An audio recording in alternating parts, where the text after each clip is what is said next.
Blessings, family. I'm here today to talk to you all about my process with. I'm looking at my little shiny bumps. It looks like I'm bald, but I'm not. I really have hair. Look, I just got that stuff that shrinks down. You know, it shrinks.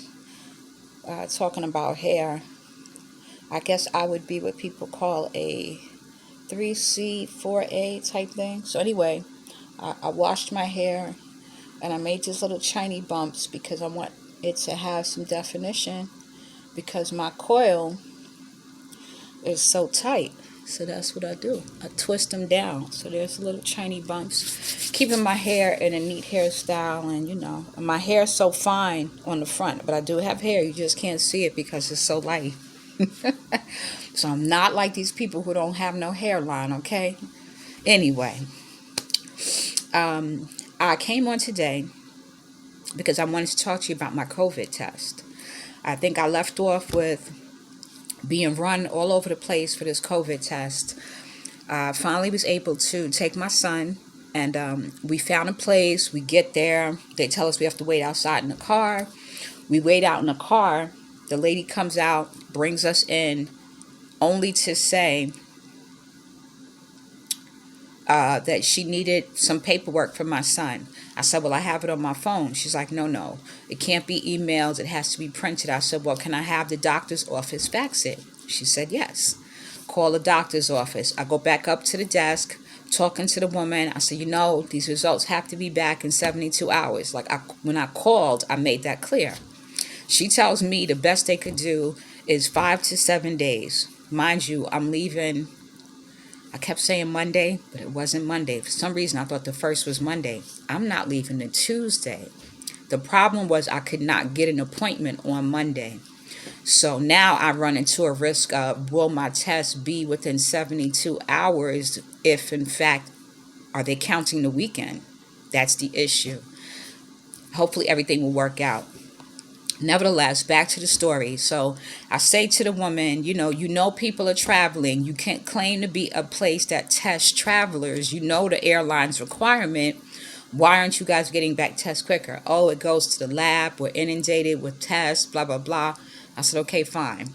Luckily, I made an appointment at another place. This place was a walk-in. The place that I made the appointment at, I called them and I said, listen, can I come earlier? The lady's like, come, you can come. If someone cancels, we'll fit you in. So we go to this place. Mind you, this test is $150 each. Me and my son, so that's $300. So we're being run around. So I get to the next place, and the woman says, she says that she doesn't know if she can fit us in earlier because she has like a 145. She has a 245. It's a small office, so they try not to bring people in all at once. I said, no problem, we'll wait. At this point, I really don't have a choice. No one's open over the weekend, and I have to get this test done. So she comes out and says, well, listen, I'll give you some paperwork to do while you're waiting. So I do the paperwork. Mind you, I'm starting to fall asleep. She comes and says, you know what? The 145 didn't show. I can squeeze you and your son in. What a blessing, right? So we go in this office. It's colorful. There's a world map on the wall. Africa is right behind my son as he's taking this COVID test. So I'm feeling really good because I think the test is scary enough without you being in an environment where you have to be scared about, what's going to happen or how you're going to be handled. And the woman was very pleasant that did the exam for us. So she sat my son down. She said to him, are you familiar with this? She explained that she was going to be taking this Q-tip swab, which is really quite long. I'd give it about 7 to 8 inches. And she was going to stick it. And I want to make sure, I think it's called the septum. I want to make sure I'm saying the right term, septum. So she's taking it and she's sticking it way back here.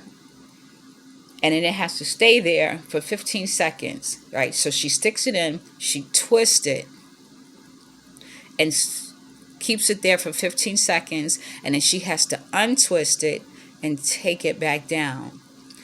So, I'm thinking, hey, I got big nostrils. This is going to be easy. I'm ready. I'm good. My son's nostrils a little smaller, right? So he goes in, I don't hear him scream. I don't even see him flinch much. He just kind of sits there. She puts her hand at the back of his head so he doesn't move away. And she does it. He comes out. He's like, Mom, it wasn't that bad. I'm like, okay. So I'm thinking I'm good. If he's fine, my nostrils are bigger than his, bring it. If this is what it takes to get to the motherland, you can stick as many swabs as you need. So I'm getting on this plane. Okay. So I go in. You already know where this is going. And my septum is not as I don't know how to put it. I guess mine's is more tight or closed than his was. Honey, the size of your nostril has nothing to do with the septum. So she takes this piece and she has to insert it into my nose. She holds my head and I can feel her trying to force it back, so she finally gets it back there. And it's not like a stabbing or anything like that. It is uncomfortable. It's more of like a kind of like a burning sensation. And then you can kind of feel like something's being pierced a little bit. I can't really think of anything to compare it to because the pain is not as bad as maybe you being cut or burnt, or it's not that type of pain. It's just it's a discomfort more than anything. And so she did that, and of course my eyes started watering. I have dry eyes, so it doesn't take much, but my eye did water. My son's eye watered as well when she did his. Like whatever side they're doing it on, most likely your eye is gonna react. The tears will come down. So she did the test. She gave me a certificate to say that I actually had the test completed on that day. And of course, I tried to ask about the waiver. And she says, well, we're really not going to issue. The doctor would not be willing to issue a yellow fever waiver because that is something that is potentially harmful or dangerous and known for that area of the world. Malaria is more of a recommendation, so not a big thing, but yellow fever is kind of pushed on people. We're still not interested in getting it. We feel like whatever situation we come upon in the motherland, there will be something to heal us, and we prepared in advance by starting to take elderberry for the immune system, with neem tea, different things like that. We'll talk about that in another video, what things you can do to prepare.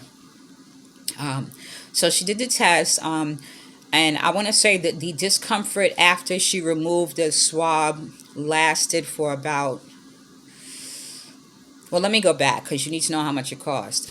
So she did the test. We came out. I had $300 cash. I gave her $300. I really didn't want to spend that. However, it is what it is. I will see if I can get my son's back through his insurance if there's a reimbursement, since all of the referrals they gave me did not work out. So I ended up having to pay out of pocket for that. After we left her office, I kind of felt that little discomfort for maybe a good 10, 15 minutes on my drive home. I did notice I'm still having a little bit of like a postnasal drip. I thought maybe my nose might bleed, but there was no blood. It was nothing like that. I have some sinus, I'm a person that's prone to like sinus infections. I've had like quite a bit of like, root canals and some dental work done and like wisdom teeth removed. So they say the more dental work you have done, the more vulnerable your sinuses are because, it's all connected, quite honestly. So I do have a bit of a drip, but outside of that, it's like I never had it done. I don't have any pain. So for those of you who are scared, don't be. It's not that bad. Like I said, it will be uncomfortable. No one wants anything put up in their nose that you're not putting there, But it's so small, and it's just an intense sort of discomfort, a twist, 15 seconds, back out. They're done. You pay, you keep it moving. My problem is that I'm going to be visiting multiple cities, so I guess I'll have the opportunity to share who gives the COVID test the best. That'll be a whole nother video. So I've had it done in Pennsylvania, which is where I reside. Then I'll probably have it done when I arrive in Ghana because they require it. Then I'll probably have to have it done in Sierra Leone because I'll be in Ghana 2 weeks. So I don't know if traveling within the country of Africa, if I have to keep doing this COVID test, or if, my test will be good coming in. Whatever, I'm prepared to deal with that. Not so prepared for the expense of it all because that would be like 150 a pop. So we talking almost $600 in COVID tests. Really would rather not do that, but if I have to, I will. I just wanted to check in about the COVID test because that was important. If you have any questions, please feel free to drop them below. Send me any questions you might have, and I'll be sure to respond as soon as I read your, whatever questions you have. So today is November 27th. It is Friday in Pennsylvania. The time is like 4:16. Yeah, it's about 4:16. I'm about to start some exercise. I said it was Friday because I wanted you to know that Saturday and Sunday there are no places open for me to do the COVID test.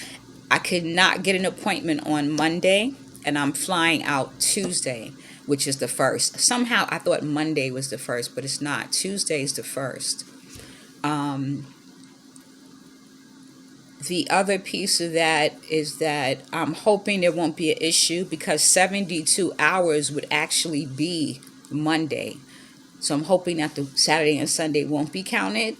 I don't know. We'll see. But I'm definitely going to, present my case and advocate for my position. 72 hours isn't enough time, but being that I'm going to be tested when I arrive, I hope it won't be an issue.